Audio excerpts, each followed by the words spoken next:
अख्तर ईमान साहब जिंदाबाद, AIM जिंदाबाद, ऑल इंडिया मजलिस इत्तेहादुल मुस्लिमीन जिंदाबाद, नगर अध्यक्ष जिंदाबाद, मकीम साहब जिंदाबाद। AIM के जिला संयोजक मोहम्मद मोकीम का भव्य स्वागत मीनापुर के धरती पे किया गया। मौका था AIM पार्टी विस्तार के तहत चलाए जा रहे सदस्यता अभियान का और मीनापुर प्रखंड के प्रखंड अध्यक्ष मनोनीत करने का। इस मौके पे मीनापुर निवासी मोहम्मद अब्दुल रहमान को प्रखंड अध्यक्ष मनोनीत किया गया। इस मौके पे मौजूद लोगों में मुजफ्फरपुर नगर अध्यक्ष असलम आजाद, पूर्व AIM मोछा विधानसभा प्रत्याशी रिंकू देवी, सदस्य संयोजक रूरल मुजफ्फरपुर अब्दुल मतीन, मोरवन प्रखंड अध्यक्ष युवा तौकीर आलम, कांटी प्रखंड अध्यक्ष युवा मोहम्मद निजामुद्दीन, मुसारी प्रखंड अध्यक्ष नासिर हुसैन मौजूद रहे। मुजफ्फरपुर जिला संयोजक मोहम्मद मुकीम ने पार्टी विस्तार के लिए सभी प्रखंड अध्यक्षों और पंचायत अध्यक्षों से पार्टी में लोगों को जोड़ने का और पार्टी विस्तार करने का अपना अनुभव साझा किया और कहा कि इससे सीख लेते हुए सभी प्रखंड अध्यक्षों और पंचायत अध्यक्षों को आगे काम करते हुए पार्टी के भलाई के लिए निरंतर काम करते रहना होगा। आइए देखते हैं प्रोग्राम की कुछ झलकियाँ। मजलिस इत्तेहादुल मुस्लिमीन के बारे में समझ लीजिए। मजलिस इत्तेहादुल मुस्लिमीन 1957 में ये पार्टी बनी थी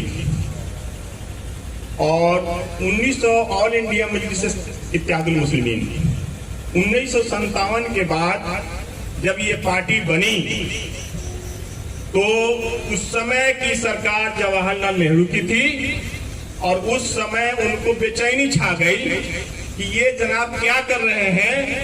असदुद्दीन ओवैसी साहब के वालिद सलाउद्दीन ओवैसी साहब ने इस पार्टी का बुनियाद रखा और जब ये पता चल गया कांग्रेस वाले को तो उनका तो मिशन था दलित मुस्लिम को गुलाम बना के रखना और अपनी जो है कि राज करने का।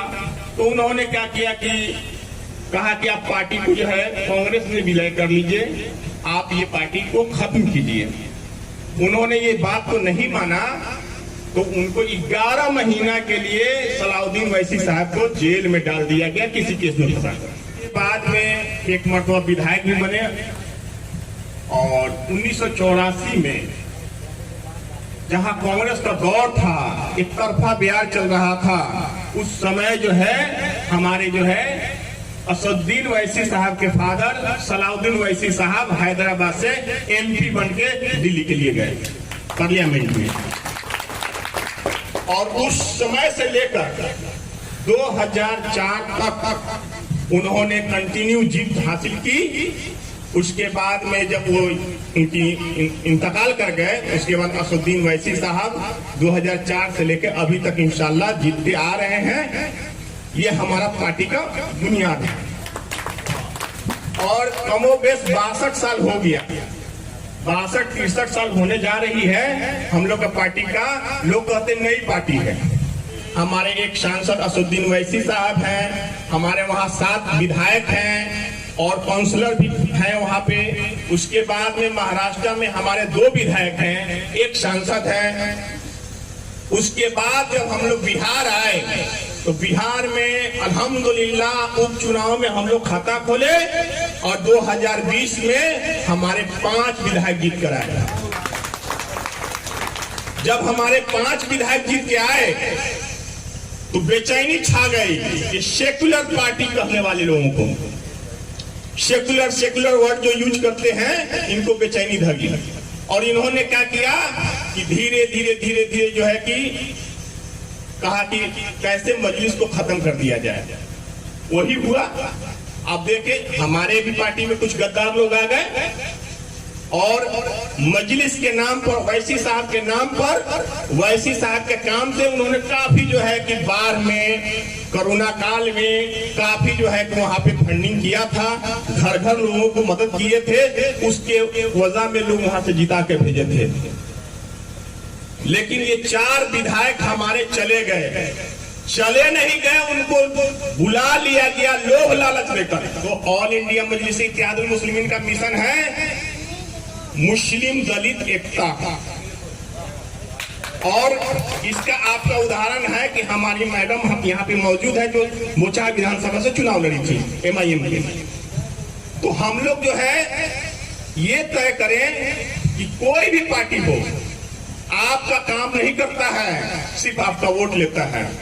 आपको जिस दिन वोट होगा उस दिन आके कहेगा कि वोट लेना है हमको, आप ये करेंगे वो करेंगे। बहुत सारे हमारे साथी लोग बता के गए होंगे, लेकिन जब वोट ले लेता है तो फिर आपसे कोई मतलब नहीं रखता है। 5 साल तक कहेगा सेकुलर है, आपको बीजेपी को हराना है। मुझे बीजेपी को हराने जिताने से मतलब नहीं है। हमारा समाज का, हमारे जो है कि अकलियत समाज के, दलित समाज का हक चाहिए।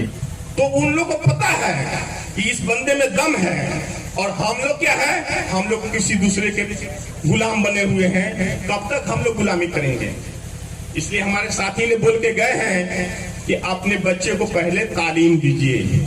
सबसे पहले हम लोग को बुनियादी काम यही करना है, अपने बच्चे को तालीम देना है। और हमारे बच्चे जब डॉक्टर होंगे तो इंजीनियर तो हो रहे हैं, वकील भी होना जरूरी है। हमारे बच्चे को आईपीएस भी होना जरूरी है। हमारे बच्चे को आपको जो है कि बीपीएससी का भी कंप्लीट करना पड़ेगा। हमको अब कलम का भी ताकत चाहिए। अगर हमारी कलम की ताकत नहीं होगी तो हम जितना भी बोलते रहे हम लोग कुछ नहीं कर पाएंगे। और साथ साथ हमारे समाज के लोग आपको हिस्सेदारी ले, पॉलिटिक्स में भी आए, ये भी बहुत बड़ी नहीं आएंगे तो हमको कौन पूछेगा। तो हमारे कहने का मतलब है कि मजलिस इत्तेहादुल मुस्लिमीन आपका आवाज बनना चाहती है। आपको जुड़ना पड़ेगा। आप जब जुड़ेंगे तभी हमारी ताकत बढ़ेगी। मैं कुछ नहीं कर सकता, आपको कहना पड़ेगा मैं असद वैसी हूँ। एक एक बंदा को कहना पड़ेगा मैं असद वैसी हूँ। तब जो है कि असद वैसी का आवाज पार्लियामेंट में जिस तरह गुजता है पूरे हिंदुस्तान में गुजेगा।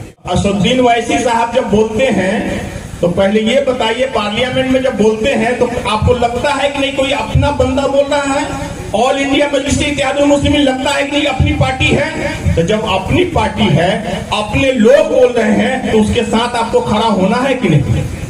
आप जब खड़ा नहीं होंगे तो क्या करेंगे अकेला? आपको हमको इकट्ठा होके उनको साथ देना पड़ेगा। लोग का दुआ है 12 बजे रात में भी अगर हमारे पास खबर आती है, मैं वहां पहुंचता हूं, थाने पे पहुंचता हूं, घटना स्थल पे पहुंचता हूं और उनकी बात को हम रखते हैं, इंसाफ दिलाने का काम करते हैं। तो हमारे जब नेता होंगे, हमारे लीडर होगा तभी ना। तो हमको तो जो है कि पंचायत से लेकर वार्ड से लेकर हमको जो है कि जिला तक, और जिला से लेकर स्टेट से लेकर पूरे हिंदुस्तान में इंशाल्लाह एमआईएम की जब ताकत बढ़ेगी तो एक न एक दिन ये लोग जो है हमको हिस्सेदारी देने के लिए मजबूर हो जाएंगे। अभी हमारे पार्टी को तोड़ दिया गया, आपको तोड़ना था तो और किसी पार्टी का नहीं तोड़े। और किसका तोड़े? क्योंकि एमआईएम के लोग हैं, उनको डर था। आप देखेंगे कि जब विधानसभा चल रहा था 2020 के बाद, जब हमारे 5 विधायक जीत के गए थे, तो उर्दू के मसले पर किसने बोला? अख्तरुल ईमान, जो एमआईएम के नेता थे विधानमंडल के, और उर्दू के मसले पर उन्होंने बोल रहा था। उर्दू टीचरों की बहाली नहीं हो रही थी तो किसने बोला? ये अख्तरुल ईमान साहब आवाज उठाए। आपको एक हाफिज है, हाफिज का कहीं कोई गिनती नहीं होता है सरकारी काम में, और सीधा कहा जाता है इनका तो कोई सर्टिफिकेट ही नहीं है। इसकी भी आवाज विधानसभा में अख्तरुल ईमान साहब ने उठाया था। तो ये एमआईएम के लोग हैं तब ने आपकी बात को उठा रहे हैं। जब तरह तरह की बात बीजेपी वाले लोग बोलते हैं सदन में या सदन से बाहर, तो उसका जवाब देने वाला अगर कोई निकलता है तो अख्तरुल ईमान निकलता है, जो हमारे प्रदेश अध्यक्ष हैं। आज के कार्यक्रम का प्रमुख उद्देश्य क्या है? आज का जो कार्यक्रम रखा गया है मीनापुर प्रखंड में, ये हमारे प्रदेश अध्यक्ष अब्दुल रहमान साहब के आदेशानुसार हम लोग जो है कि मीनापुर प्रखंड के अब्दुल रहमान साहब को प्रखंड अध्यक्ष मनोनीत किए हैं। और मैं उम्मीद करता हूँ कि अब्दुल रहमान साहब घर घर जो है मजलिस का आवाज़ पैगाम पहुंचाएंगे और हर बंदे को जोड़ने की कोशिश करेंगे, मजलिस से मजलिस करेंगे। इसी उद्देश्य से हम लोग जो है कि मीनापुर में प्रोग्राम रखे हैं और इनको मनोनीत किए हैं। और 2025 में इंशाअल्लाह हम लोग जो है मीनापुर विधानसभा की भी तैयारी करेंगे। परिचय क्या हुआ सर आपका? मेरा नाम अब्दुल रहमान है, ग्राम खनेजातपुर, थाना मीनापुर, प्रखंड भी मीनापुर में है हमारा। और आज प्रखंड अध्यक्ष का पोस्ट आपको मिला है, मजलिस के प्रखंड अध्यक्ष का पोस्ट। इसके लिए आप पार्टी के विस्तार के लिए, पार्टी की मजबूती के लिए आप क्या क्या काम करेंगे? एक दबे कुचले को, दलित को, मुस्लिम को, जिसको इंसाफ नहीं मिलता है उसको इंसाफ दिलाने का काम करेंगे। कुछ लोग की आवाज़ थाना तक नहीं पहुंचता है, उसको दबे कुचले के लिए आवाज़ बन करके खड़ा होकर के घर घर इस अभियान को चला करके पार्टी को मजबूत करने का काम करेंगे। और इस पार्टी में आने का मेन उद्देश्य है कि पूरे भारत में एक ओनली वन हर्षवर्धन वैसी साहब एक ऐसा शख्सियत है जो ईमानदारी के मिसाल है, जो उनके जैसा कोई नेता है ही नहीं। इसके वजह से इस पार्टी में हमको ज्वाइन किए हैं और उनकी आवाज़ बन करके हम पूरे प्रखंड में उनके अभियान को चलाने का काम करेंगे।